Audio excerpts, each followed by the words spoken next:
நாங்கள் இன்னைக்கு எடுத்திருக்கக்கூடிய இந்த போராட்டம் வருகின்ற காலத்தில் இன்னும் தீவிரப்படுத்தக்கூடிய போராட்டம் என்பது ஏதோ ஒரு தனி மனிதனை சார்ந்தோ ஒரு தனி மனிதனுக்கு ஆட்சியாளர்கள் மீது இருக்கக்கூடிய கோபத்தை காட்டவோ இந்த போராட்டம் கிடையாது. கண்முன்னால் அடுத்த தலைமுறை அழிந்து கொண்டிருப்பதை பார்த்து கொண்டிருக்கின்றோம்.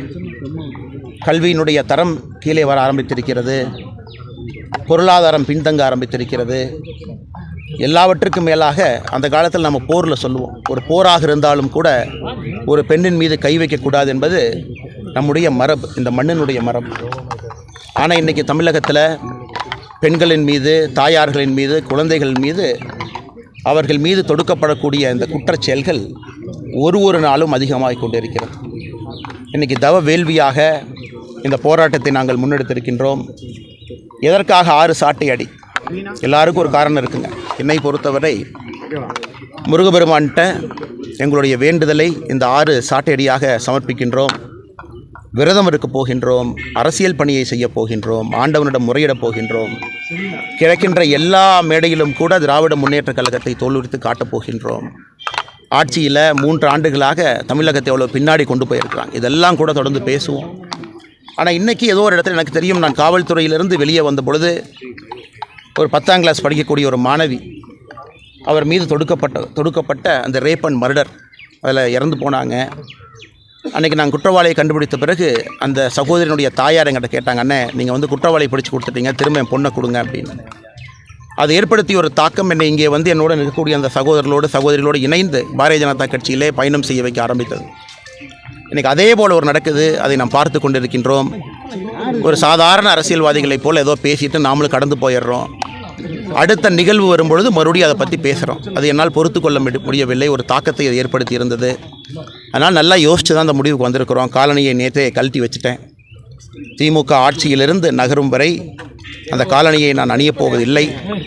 இது ஒரு வேள்வியாக, தவமாக, தமிழக மக்களுக்காக இதை செய்ய வேண்டும் என்று எங்களுடைய எண்ணம், அதை செய்கின்றோம். எங்களுடைய கட்சி தலைவர்கள், தொண்டர்கள் எல்லோருக்கும் என்னுடைய அன்பான வேண்டுகோள், கடுமையாக உழையுங்க, வேலை பாருங்கள், ஃபீல்டில் இருங்க, மக்களோடு இருங்க, ஒரு மாற்றத்தை கொடுப்போம். அதே நேரத்தில் ஐயா டாக்டர் மன்மோகன் சிங் அவர்கள் இறந்த காரணத்திற்காக, இறைவனடி சேர்ந்த காரணத்திற்காக இன்று பாரதிய ஜனதா கட்சியின் சார்பாக ஏற்பாடு செய்யப்பட்டிருந்த போராட்டங்கள் எல்லாமே ஒத்திவைக்கப்பட்டிருக்கிறது. புதிய தேதி அன்றைக்கி மத்தியானத்துக்குள் அறிவிப்போம். காரணம், இந்திய அரசு 7 நாட்கள் அஃபீஷியலாக மௌனிங் சொல்லியிருக்கிறாங்க. துக்கம் அனுசரிப்பதற்காக 7 நாட்கள் சொல்லியிருக்கிறாங்க. அதை பார்த்து கொண்டு எங்களுடைய அமைப்பு பொதுச் செயலாளர் கேசவ விநாயகம்ஜி அவர்கள் புதிய தேதி அறிவிப்பார்.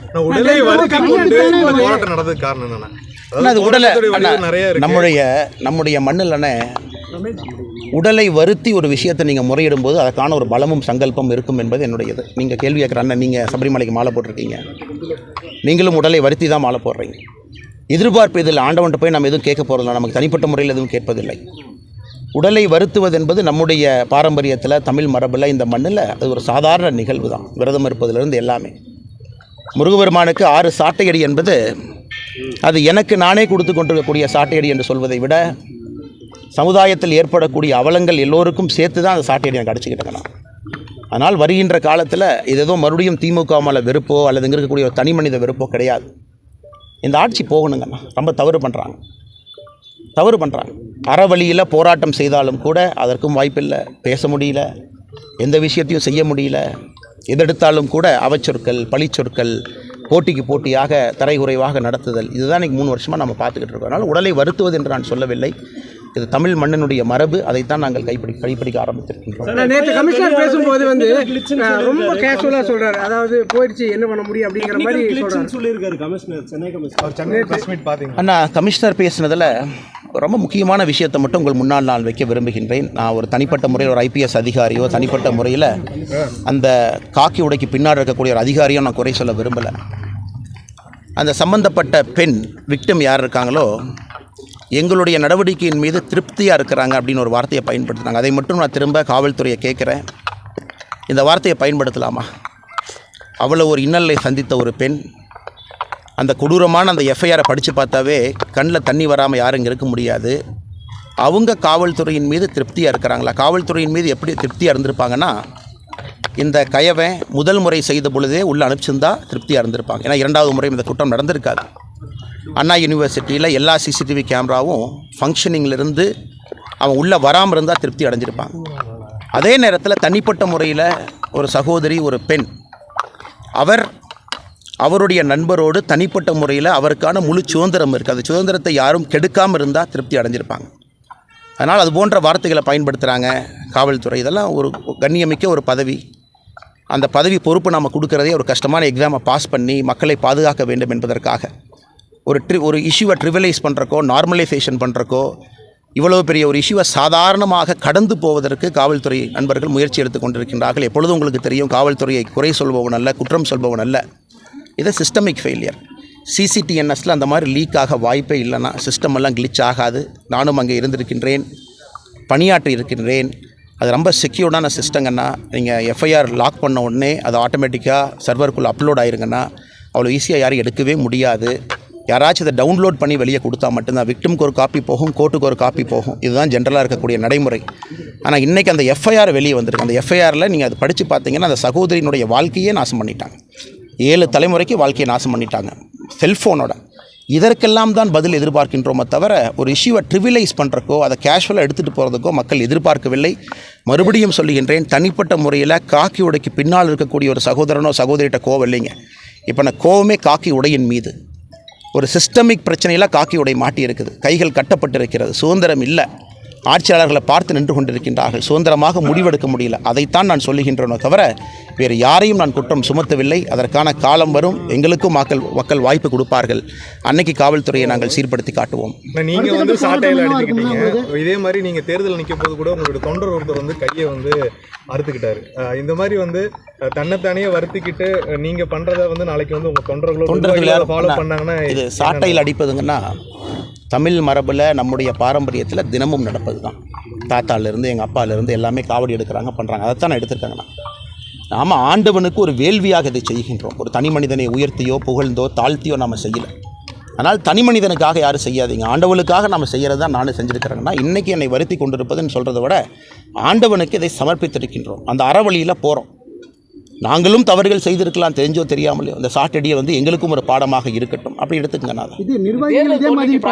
நான் எந்த நிர்வாகிகளும் யாரும் இது செய்ய மாட்டாங்கண்ணா. இது வந்து ஒரு கட்டுக்கோப்பான தொண்டர்கள் சார்ந்த ஒரு கட்சி. இங்கே தனி மனிதனுக்கு புகழாரமோ ஒரு தனி மனிதனை தூக்கி பிடித்தோ பாரதிய ஜனதா கட்சி எப்பொழுதும் வந்ததில்லை, வரப்போவதும் இல்லைங்கண்ணா. அதனால் எல்லா தொண்டர்களுக்கும் அன்பான வேண்டுகோள், அறவழியில் போராடுங்க, ஆண்டவனோடு உங்களை சமர்ப்பியுங்கள், நல்ல ஒரு வழி கிடைக்கும். அதற்காக தொடர்ந்து களத்தில் இருங்க அப்படிங்கிறத என்னுடைய அன்பான தேர்தல் தோல்வியில் எனக்கு ரொம்ப பெருமை தாங்கண்ணா. தோல்வி வெற்றியெல்லாம் பெருமைண்ணா. சொந்த காசு, யாருக்கும் ₹1 பணம் கொடுக்காமீங்கன்னா, நேர்மையாக நின்னேன்.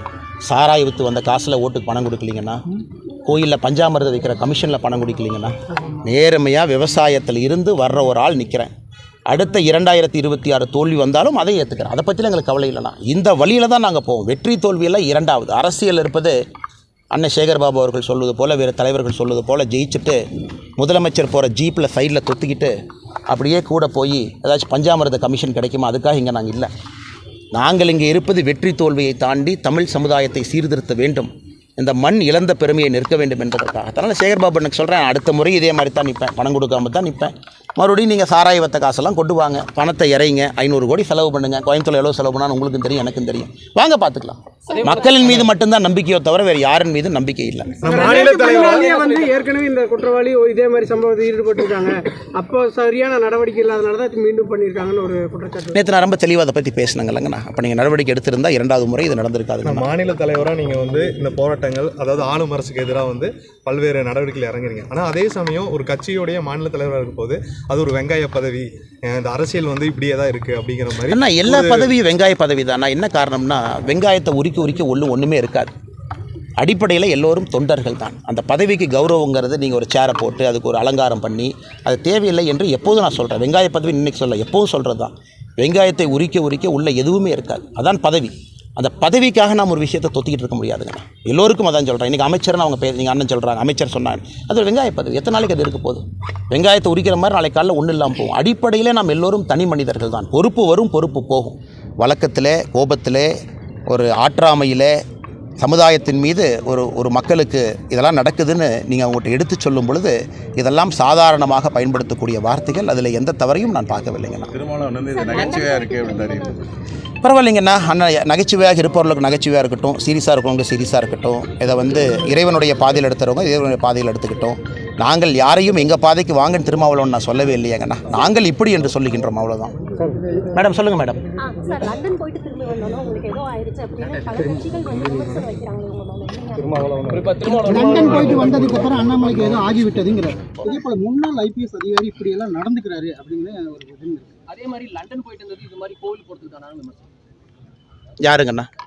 கோயிலுக்கு போகிறது தப்பாங்கண்ணா? இல்லை லண்டன் போயிட்டு வந்ததுக்கப்புறம் பெசன்ட் நகர் சர்ச்சில் போய் 1.5 மணி நேரம் முழுமையாக கிறிஸ்மஸ் மாஸ் அட்டன் பண்ணேன், அது தப்பா? இல்லை நேற்று குருதுவாரா போய் அவங்களுடைய பிரார்த்தனை முழுவதுமாக அமர்ந்திருந்தோம். காரணம் 1704 கடைசி குரு கோபிந்த் சிங்கினுடைய 2 பசங்களை அவுரங்கசீப் அவர்கள் செவுத்தில் வச்சு போச்சாங்க. அதற்காக அவங்களோடு போய் அதை அனுசரிச்சுட்டு வந்தோம். அதெல்லாம் தவறா? அதனால் சொல்கிறவங்க சொல்லட்டுங்கன்னா நம்ம பாதையில் நம்ம பயணிப்போம். நன்றிங்கண்ணா. வணக்கம்.